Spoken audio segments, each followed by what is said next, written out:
ఎక్కడ పెట్టానో ఏమో కనబడతలేదు. ఏంటత్తమ్మా ఏం వెతుకుతున్నారు? ఏం కనబడట్లేదు. నా రింగు లూజ్ అయిందని చెప్పి 4 రోజుల కింద బీరువాలు పెట్టాను. నిన్న నుంచి వెతుకుతున్నాను, కనబడతలేదు. మీరు టెన్షన్లో వెతికితే దొరకదత్తమ్మా. ఆ తాళాలు ఇటు ఇవ్వండి, నేను వెతికి పెడతాను. కానీ ఎందుకమ్మా ఆ వంకతోని మా అత్తగారి బీరువాలో ఏమేమి దాపెట్టిందని చూద్దామనా? ఏం అక్కర్లేదు, నా కూతురు వస్తాను వెతికి పెడతదిలే. పెళ్ళై కాపురానికి వచ్చి ఇన్ని సంవత్సరాలైనా కోడలు ఎప్పుడు పరాయిదే, అన్నిటికీ కూతురే కావాలి. అత్తమ్మా మా ఫ్రెండ్ వాళ్ళ ఇంటికి వెళ్ళొస్తాను, వచ్చే వరకు లేట్ అవుద్దే. సరేలే, లచ్చికి ఫోన్ చేద్దాం. ఇది వెళ్ళిపోయిందా లేదా చూద్దాం ఉండు.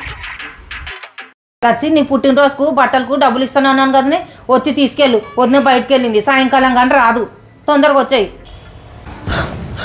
అదేంటే అప్పుడే వచ్చేసావు, ఇప్పుడే వెళ్ళి సాయంకాలం వరకు రానన్నావు కదనే. మా ఫ్రెండ్ బయటకు వెళ్ళిందంట, 1 గంట అయిన తర్వాత రావే అనింది, అందుకే వచ్చేసాను. అయితే నేను ఫోన్ మాట్లాడిందంతా విన్నావా? వినపడింది అత్తమ్మ. కానీ మీరు ఆడపడుచుకి పండగకో పుట్టినరోజుకో ఇస్తే ఎవరన్నా కాదని అంటారా? మీరు అలా చాటుగా ఇస్తే మీరు పెట్టిన విలువ ఉంటుందా చెప్పండి? తనకైనా సరే నలుగురిలో చెప్పుకోవడానికి ఉంటుందా? పైగా తన దృష్టిలో మీ అబ్బాయి నేను చెడ్డోళ్ళం అవడం తప్ప. ఒక్కసారి అర్థం చేసుకోండి అత్తమ్మ.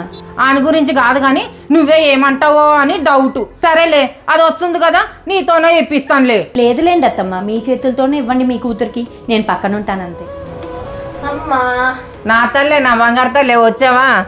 బాగున్నా వాళ్ళొచ్చి రా, లోపలికి వెళ్ళి మాట్లాడుకుందాం. కానీ అదేంటత్తమ్మ లోపలికి వెళ్తా అంటున్నారు? అందరం కలిసి ఇక్కడే ఉన్నాం కదా, సరదాగా మాట్లాడుకుందాం, ఉండండి.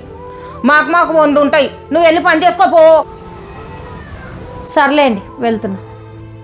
రావే. అన్నీ చేసి పెట్టడానికేమో కోడలు కావాలా, మాట్లాడడానికేమో కూతురు కావాలా?